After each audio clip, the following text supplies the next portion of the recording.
What if I told you some of the heaviest, wildest metal of the entire 1970s didn't come from Sabbath, Priest, or Purple, but from bands that were wiped clean from history almost overnight?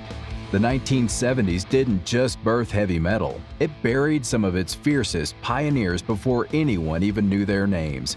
These weren't bands that eased into the sunset or chased radio shine, they were groups with real fire.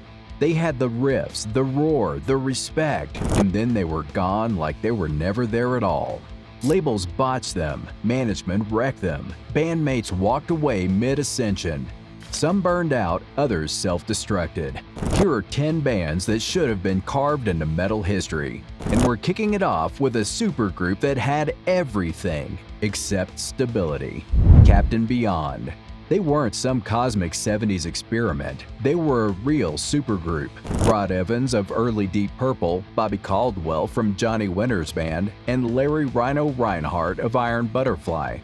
Their 1972 debut was a prog metal fever dream, heavy, hypnotic, and light years ahead of its era. Even the artwork was created by the same visionary behind Yes's iconic covers. For a moment, it felt like destiny. Then Rod Evans walked away without explanation. No farewell, no blowout, just gone. The lineup started leaking members, each change pulling the band further from the magic they caught on the first record. By the mid-70s, they were a ghost, a supergroup built for legendary status reduced to a cult footnote. They had the pedigree, they had the sound. Holding it together was the one thing they couldn't do.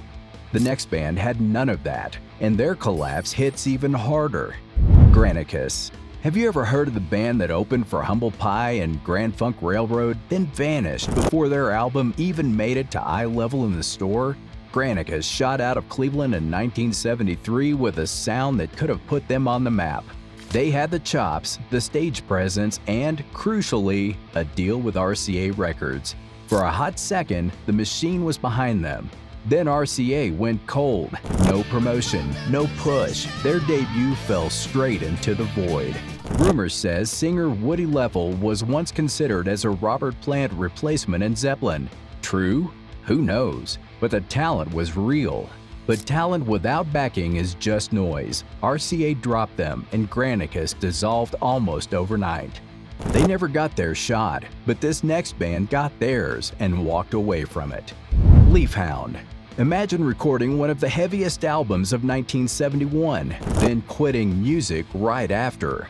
That was Hound. Their debut, Growers of Mushroom, was a fuzz-soaked stoner masterpiece. Raw, sludgy, and years ahead of its time. Doom before Doom had a name. But when it dropped, crickets. Boxes of unsold copies sat untouched for decades. Today, collectors pay hundreds for an original because they know how far ahead of its curve it really was. The band didn't wait around for the world to catch up. Burned out and broke, they called it quits right after the release, walking away from a sound that would later inspire whole genres. They had the thunder, they just didn't have the patience to wait for anyone to listen. Bang. Capitol Records didn't just drop Bang, they strangled them in slow motion. This Philadelphia trio was pumping out raw, blues-driven chaos in 1971. Heavy, unrefined, and dangerous. Capitol saw potential, signed them, then tried to buff out every rough edge.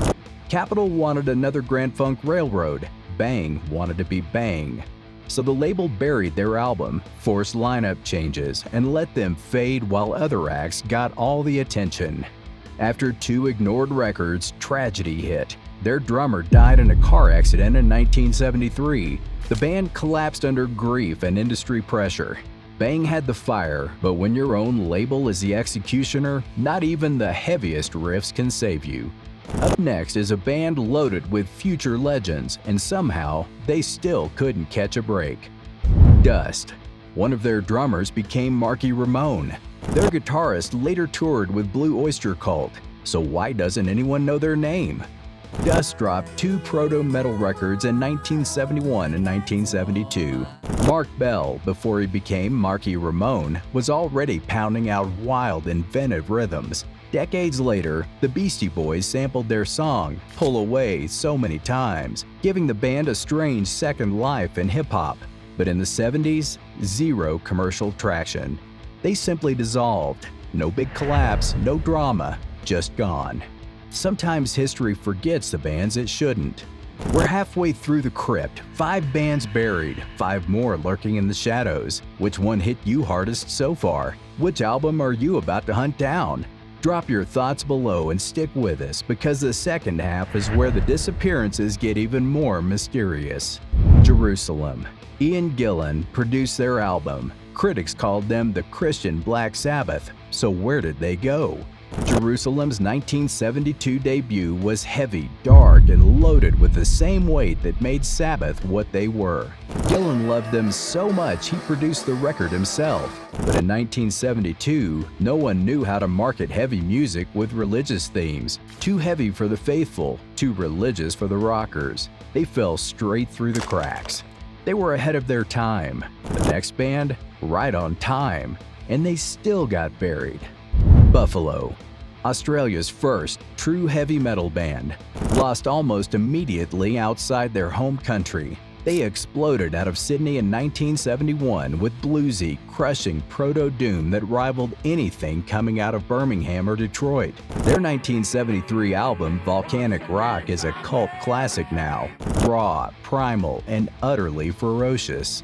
Some say their guitarist was offered a spot in Deep Purple. Whether true or not, the talent was undeniable. But despite the fire and the sound, Buffalo never broke through. Poor management and shifting scenes drained their momentum. By 1977, they quietly disbanded. Buffalo had everything it took to be legends. They just never got the chance to prove it. Now let's jump across the world for one of the strangest entries on the list. Flower Travelling Band. Long hair, face paint, a sound heavier than anything Japan had ever heard. Then they vanished. Flower Travellin' Band was Tokyo's answer to Zeppelin, psychedelic, mystical, and loud. Their 1971 album, Satori, is a lost masterpiece filled with occult flavor and proto-metal energy. They even covered Black Sabbath in Japanese, somehow making it darker than the original. They were on target to be Japan's first global heavy act, but label pressure to go mainstream pulled them apart. By 1973, they were gone, leaving behind only whispers and that one incredible album. Their story is mysterious, but nothing compares to the ghost story waiting at number 2. Sudden Death. One album, 1 year, then nothing. Sudden Death came out of Detroit in 1970 with a self-titled record that sounds almost prehistoric in its heaviness. Pure basement energy, no polish, just impact. Then they just stopped. No documented reason, no farewell, no trace. Today, original copies of their album are so rare they sell for over $1,000. There are almost no photos of the band, no interviews, no story. Sudden Death is metal's purest ghost. A band that burned for one moment, left behind one brutal record, then evaporated into legend. But as mysterious as that is, our number 1 band had something even stranger. They were supposed to be the blueprint for everything. Sir Lord Baltimore. Critics called them the birth of heavy metal. Cream magazine even said they invented the genre. So how did they end up as the genre's biggest missing piece?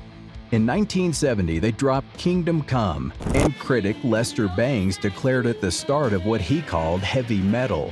Not just a great record, not just heavy, the actual genesis point of the entire genre. This should have been their coronation. Instead, it became their curse. Mercury Records gave them nothing.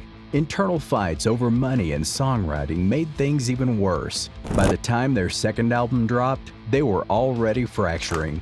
2 albums later, they were gone, erased from the conversation while Sabbath carried the torch they lit. They didn't lose their moment, they lost everything. For these 10 bands, one piece was always missing: a label that cared, a bit of timing, a twist of fate that didn't end in disaster. They weren't failures, they were pioneers who helped shape a sound that would define generations.